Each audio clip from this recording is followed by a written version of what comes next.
Egypt, 2560 BCE, 20 years before the Great Pyramid stands complete. A lone architect named Imhotep walks the desert at dawn, carrying scrolls filled with impossible calculations. At the river's edge, he performs an ancient ritual and whispers words that will become prophecy. Water becomes stone. Stone becomes sky. In the royal palace, Pharaoh Khufu is haunted by a dream, a mountain of white limestone rising higher than anything ever built. 2 million stones, each heavier than 50 men. The architects before Imhotep called it impossible. Khufu gives him 1 month to prove them wrong.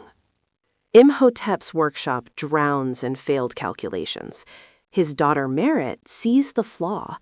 The angle is too precise to achieve at such massive scale. But Imhotep realizes something. Perfection isn't about the destination.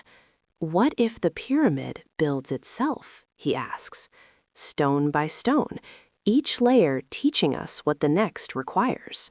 At the Tura quarries, master stonecutter Kenti has split 1 million blocks in his lifetime. When Merit shows him a new technique, listening to the stone's grain, finding where it wants to break, he's skeptical, until one perfect strike splits the limestone clean. After 30 years, Kenti sees his craft with new eyes. The stone doesn't resist, it collaborates. At night, by the Nile, Chief Engineer Hemiunu faces the challenge of raising massive granite blocks.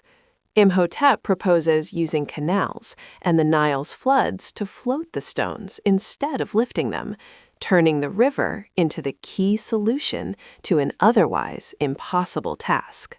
They come from across Egypt, not slaves, but farmers and craftsmen seeking something greater than themselves. Foreman Seneb addresses thousands. We are builders. Our names will be written inside. Our children's children will say, my ancestor built the horizon of Khufu. They roar their approval. They believe.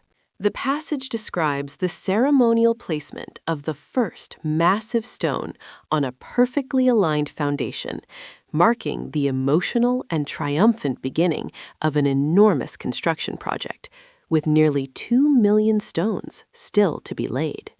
The pyramid rises, meters by meters, as workers use a hidden internal spiral ramp to haul stones upward.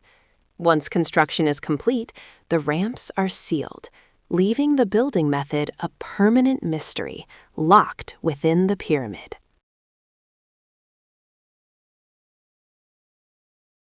A sudden storm floods the ramps and shakes the workers' faith. But Imhotep restores their resolve by declaring the pyramid a symbol of human potential, not divine opposition. Inspired, the exhausted workers persevere and continue building despite the hardship. After 20 years of labor, Imhotep, now with gray hair, standing with Merit, the final gold-plated capstone is placed atop the pyramid. Though Pharaoh Khufu never lived to see it finished, Imhotep declares the monument is for future generations, those who will marvel at it and wonder how it was built. The pyramid stands complete as a timeless symbol of human achievement.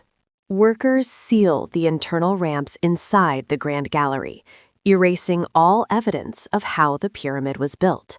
The methods, precision, manpower, and ingenuity are deliberately hidden, leaving future generations with mystery, awe, and endless questions about how ordinary people achieved the impossible. The Great Pyramid stands today, 45 centuries later.